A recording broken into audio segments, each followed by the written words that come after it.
Reflect and Reset with Maria and Gina, but we're missing Gina today. Gina actually is a little overwhelmed today. We have tremendous amount of work. We are extremely busy with our testing site, and obviously, we support each other. So we decided that I would do the show by myself. As you can tell, I was reminiscing before the show and looking at the picture that Henry Ramos from Deadline AV, that is supporting us on this mission to provide information to you. I was looking at the picture and I said, wow, it's amazing how things have changed, when COVID-19 came. And obviously, you get to see me in a t-shirt or definitely a different outfit than I used to have. More, those dresses are no longer necessary during this time. But you know what? It is a mission, and I don't really, it's okay the way I look. Always looking a little tired lately because we're working very long hours for a good cause. And my hair doesn't look the same, but it's okay because I know that you guys love who we are, not how we look. So I want to thank you for supporting us. And we are going to talk about the numbers as we go over every show. As you see here, we are at 3.8 worldwide million cases. And the death, it's going up to 63,000 people, 263,000 people. And again, only recovered 1.2 million. This is worldwide, but coming to the United States numbers, we are at 1.2 million people infected with the coronavirus. And my God, I keep looking at this number because I look at CNN numbers every day, and it was like 67, I think it was yesterday, 67,000 or less, and now, or 71,000, and now we are up to 74,000. So it's thousands of people dying on a daily basis. And the number that really scares me is when I look at that recovered from those 1.2 million, only 205,000 people are recovered. So these are very scary numbers. And what I'm finding as I'm dealing with it face to face with this virus, and we get to hear more stories, and is the pain that we're going through as it, in humanity. It's not even it doesn't even feel individual because it's everyone is being affected, and some more than others.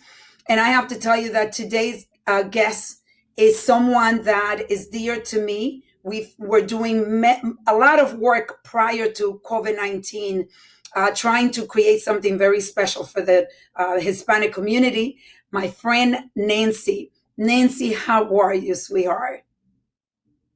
I'm good. Happy to be here. Thank you so much for taking the time out to have a conversation with me and support me throughout this journey. It has been quite the challenge, and it continues.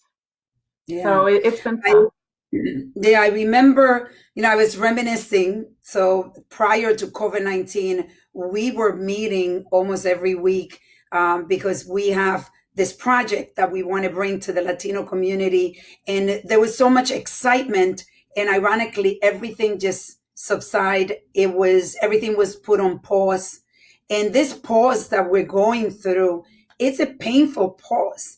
And I remember when you reach out to me at the beginning, when you're going to tell your story, but your uncle when started with your uncle being sick and you getting information from me.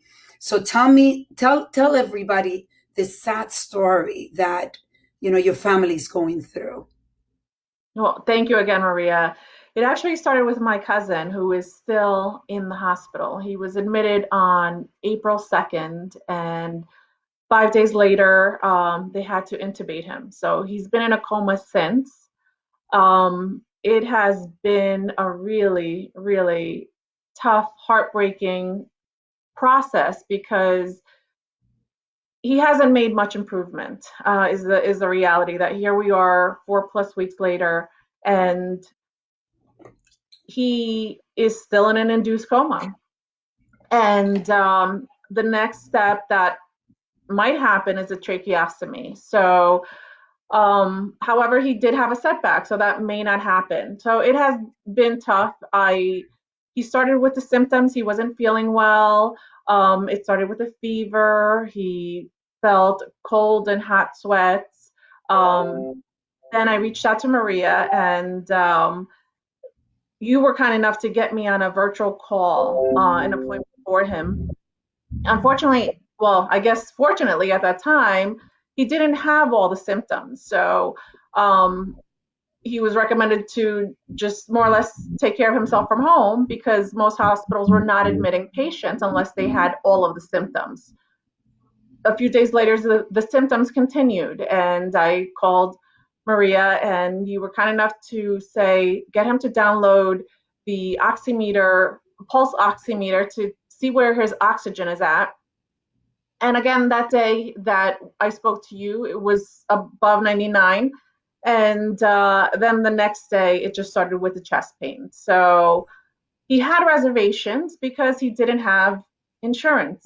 So again, I was reaching out to you probably daily, and you said to me there was a law that was just passed, whether you're undocumented or uninsured, you will be seen and you will be covered. And that was a little bit of his hesitation because he was afraid.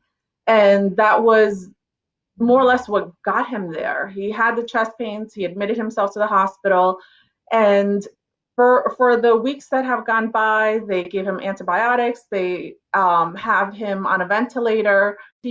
For me, as an advocate for my family, trying to do my best to get him the treatment. It hasn't been easy to navigate through the hospitals because they're so busy, and I'm trying to be compassionate and empathetic that they're at the front lines just like you are. And but there has been a lot of inconsistency. I barely got a phone call back from the attending doctor, and to review his case. And now all of a sudden, yesterday, it's a priority. But here we are, weeks later. Why until now is he a priority, and why is a tracheostomy now considered when it could have been considered 2 weeks ago? So a lot of unanswered questions, um, a lot of sadness, and it's been really tough. I'm grateful that I have people in a community that have been supporting me in many ways, whether it has been through prayer, donations, offering to give blood, offering these amazing platforms just to share my story, because I know that we're not the only ones. And I know that in our communities, there's so much fear. And I just want to share my story to hopefully help others as well. And you are, like I remember when you called me and you said he's afraid to go to the hospital, and you were the advocate. You make sure that he went,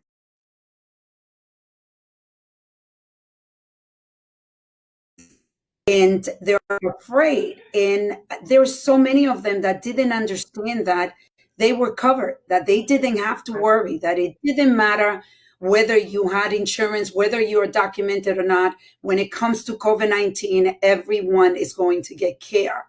But one thing that I remember, Nancy, is the fact that you sent me a picture of him. And this was at the beginning of when he got admitted. And you said, he said he doesn't want to die. And I looked at that picture, and it broke my heart. And sometimes when you text me, when we text, I see that picture, and I'm like, he's a young guy. He is a young guy. And I remember him texting you, I'm afraid, don't let me die. And it's heartbreaking. And you've done an amazing job for this family. You have this GoFundMe, right? Sure. That it is what you've done there, and I love that you keep us informed. Like I used to text you, how is he? I don't have to do it anymore because you do the daily reports, and I have to say that I have to confess that when I see you test, when I see the email, I immediately go take a look at it because I'm so concerned. And I am concerned because, and I was saying to you prior to the show, starting the show, your aunt, I mean, this woman, it breaks my heart to see what she's going through because it's not just her son that is so sick and at such a high risk, but she lost her husband to the COVID-19 also. So, talk to me about your uncle.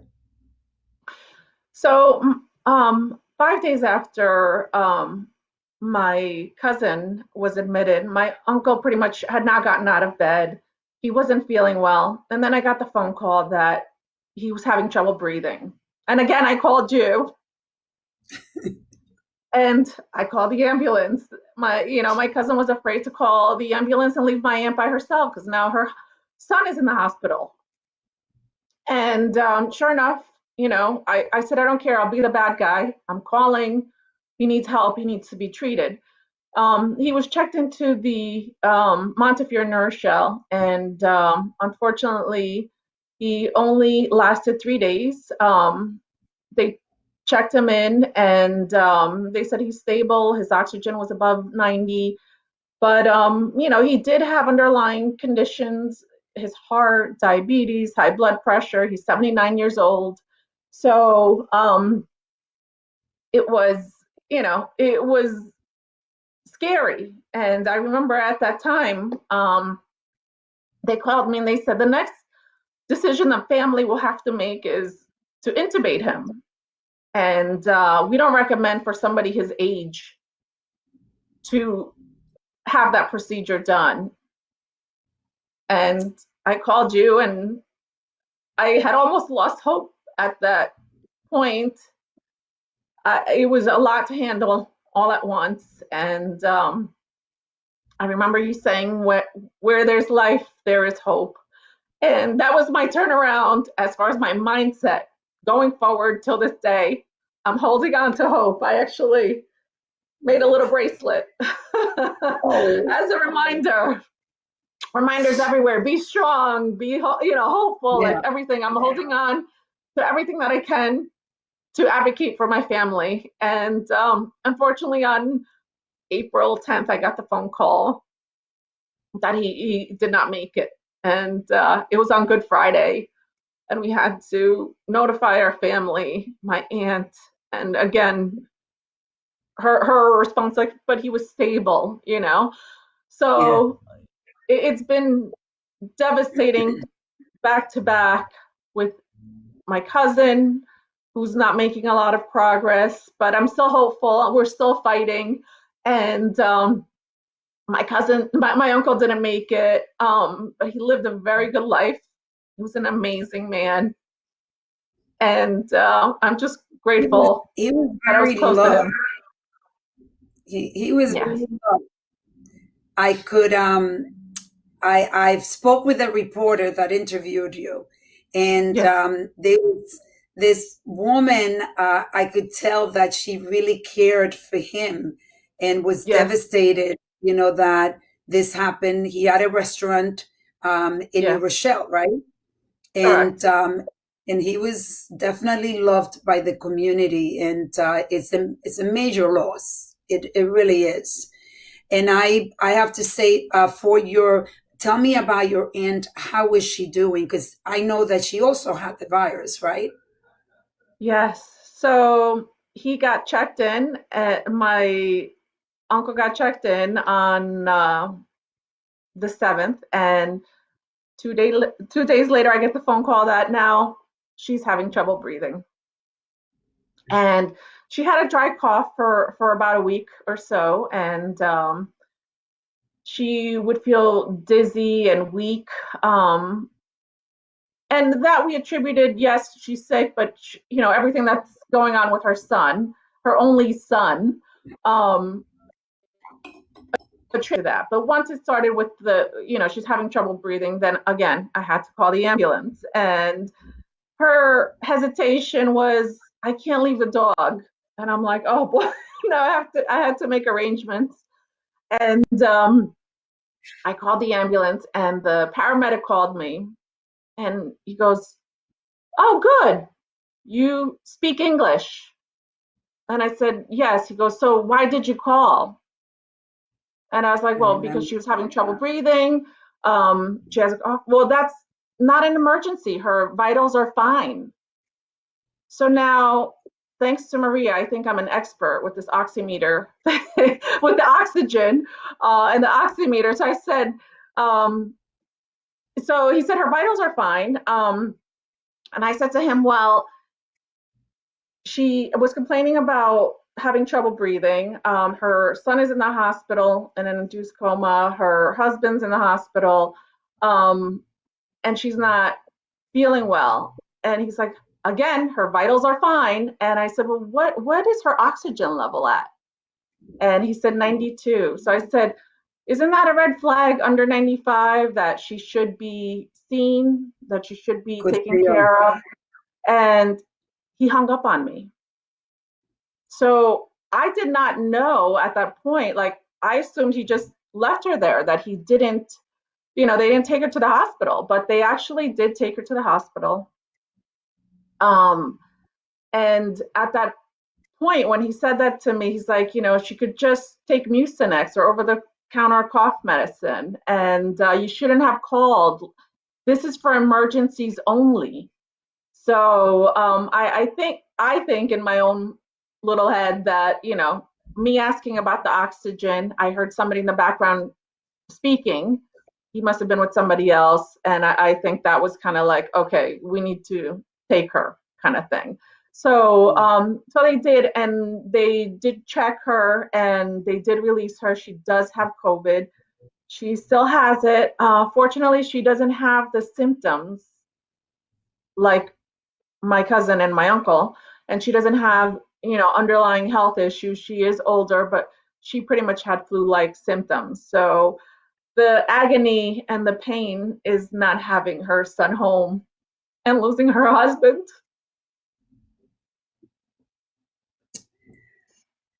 It's unthinkable, right? It's unthinkable that you would be in that position and that it happened so fast. This is one of the tragedies of this COVID-19, is that it's so fast. I remember when you were telling me your uncle's stable. I wasn't even worried about your uncle because, okay, every day he's stable. And then out of the blue, it's like he's gone. And I mean, I could only imagine. But you see, one of the things, I hear you speak, right? You reach out to me, you got informed. I was talking to you about the oxygen level that you got to make sure. Tell me, our community, do they have this information? They No, don't. no. This is, Nancy, let me tell you, and I think you probably know, I was sitting here by myself because we were doing everything virtually, and I was just in the office making sure that everything was in place. I wanted to make sure if the doctors needed anything, like people could reach out to me. But I would sit here and I'm like, oh my God, this is a bomb. This is a bomb waiting to happen to our community because we couldn't test them.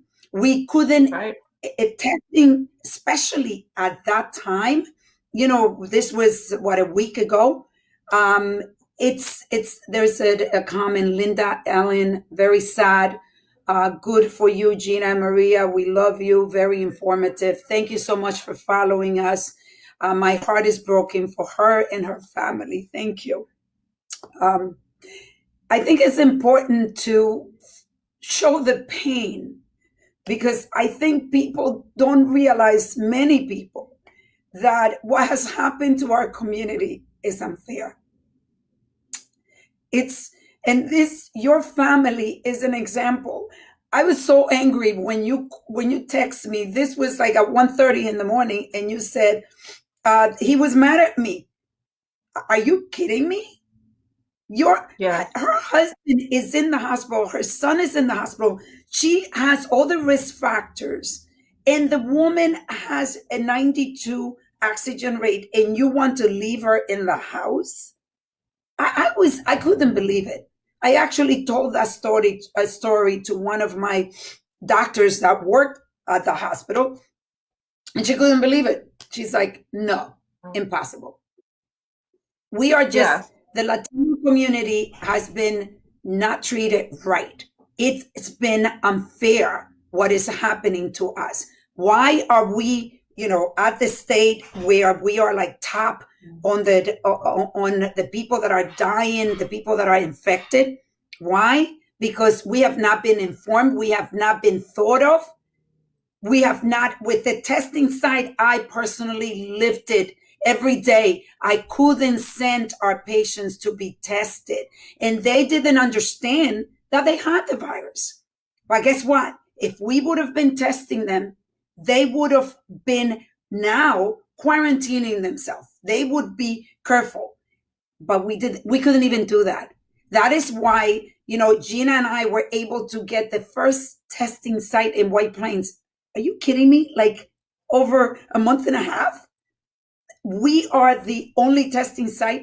They started getting the testing site and they thought everybody has a car. Hello? Everybody has a car. Most of the underserved community does not own a car. They don't own a car. I couldn't believe it. It frustrated me to no end. And when you realize, and this is why my mission for me is everything. When you have a clear mission, you get it done. And that's what was missing. There wasn't a clear mission to help our community, from the government to everybody. We did not pay attention. Government officials did not. You call the Department of Health, no menu in Spanish. You call Westchester Medical Center to get the testing done, no menu in Spanish. I couldn't help our patients. That's why we decided to do this. But we still now talking about the pain that our people are going through because of what happened. And you're living this pain. And that's why it was important to bring, your story, because you've been an advocate and I admire you. I honor you for doing that for your family. But how many people have an Right. ANC? Right. It's Right. it's heartbreaking.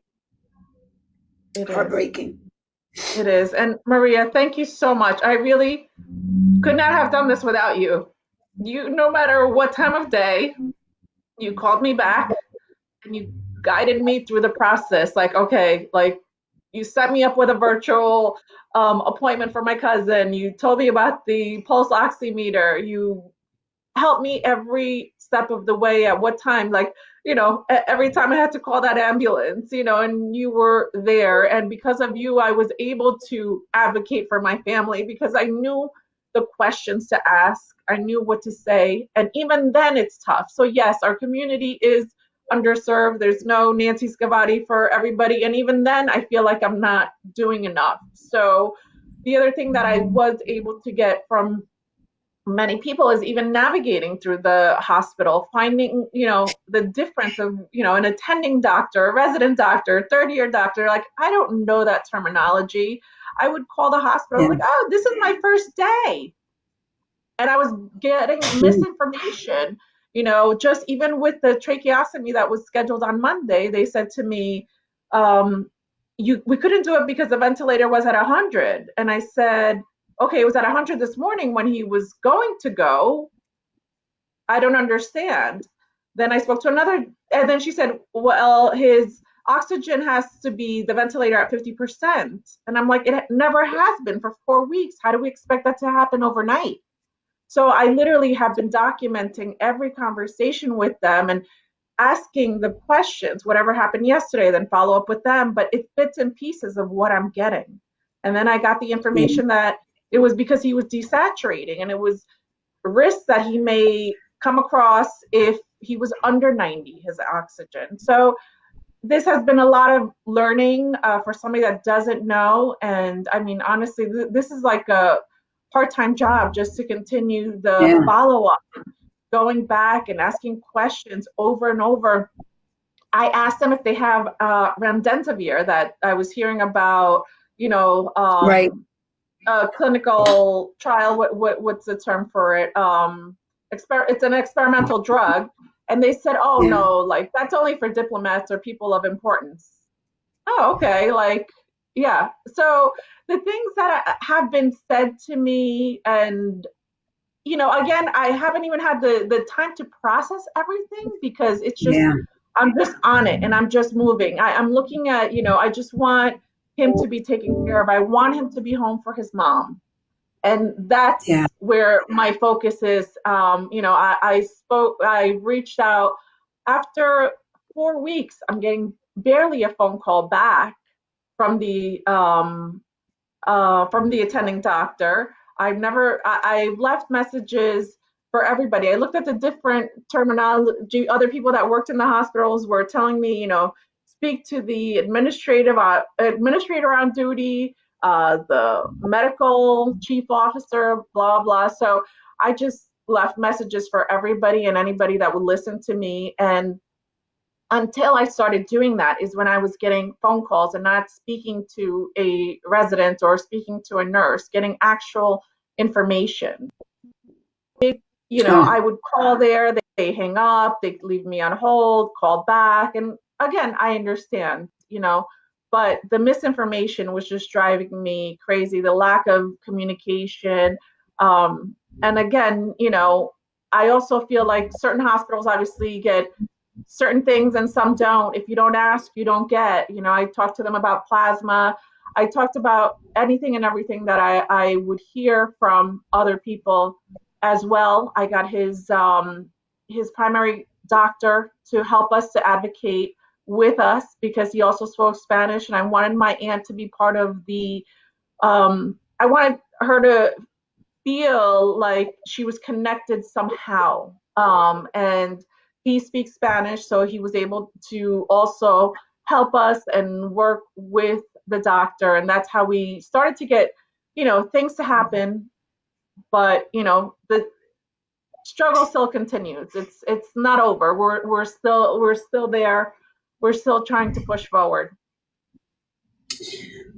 we have a comment from Gloria. Gloria, thank you so much. She is a faithful follower, and I appreciate you. And you always have the most beautiful, heartfelt comments. I want to thank you. She goes, heartbreaking. The Latino community did not know how to handle the coronavirus problem. Still now, they don't know how to solve it. You're absolutely right, Gloria. I can tell you because I'm living it. They don't understand it. We're doing the coronavirus test. And one thing that we started to do now is to actually have everyone speak with the doctor. That's what we're doing because we're doing the test, and then we realize they're so confused. So we decided, starting yesterday, we decided, okay, everybody's going to talk to a provider, a PA and MP. We're going to make sure they speak with a provider so that we could start clarifying things for them because they don't understand it. I mean, this is difficult for us, as we're showing here. The test. We're doing the test out. This is the first day that we started. Actually, it was raining, and it's going very smoothly. We're doing 50 a day. My goal is to do a lot more than that. We're doing the antibody too, which a lot of the Latino community doesn't understand also that this is available to them. But this is what I want to do, make sure that we educate them. We're actually set up. I'm very happy that we set up a WhatsApp business, something I wanted to do for a while, because we are going to communicate via text with 8,000. We have 8,000 telephone numbers. So we're going to start educating them. We're going to start communicating because that's what we need. We need to support each other. We need to be united.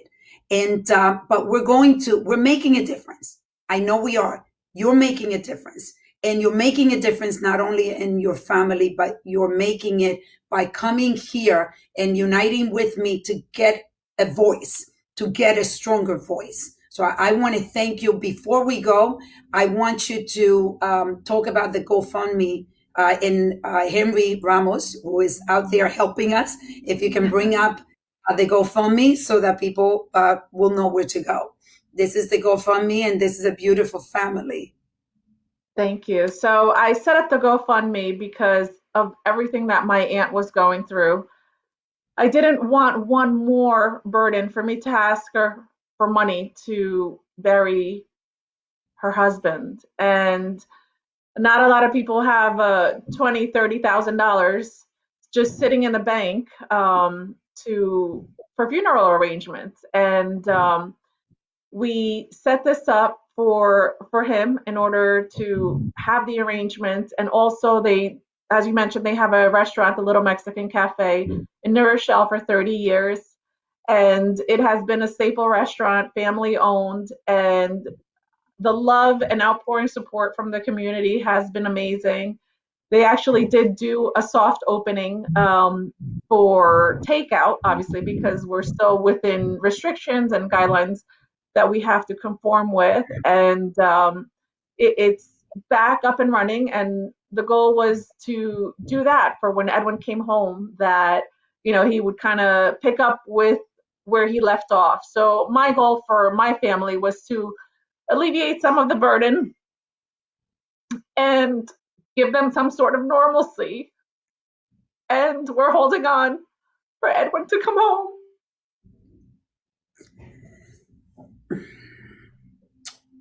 Well, you've done an amazing job.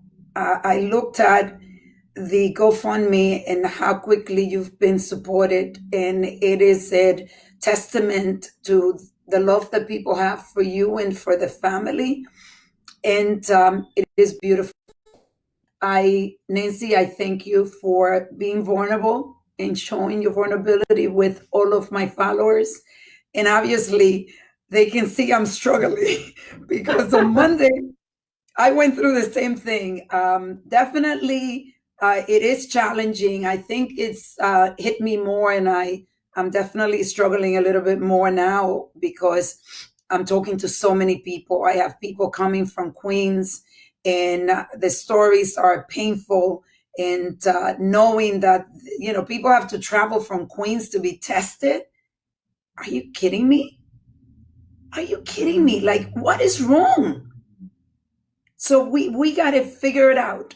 We have to continue to figure it out. So Nancy, I will continue praying for your family. You're definitely in my heart, in my prayers. Thank you so Thank much. you. And thank you for And everything everyone, that you're doing. oh, you're welcome. It is my mission. I want to thank everyone that is following us and watching the shows. Thank you so much for your support, your comments. And as I always say, if you like the show, please like us. Take care. I love you. Bye bye.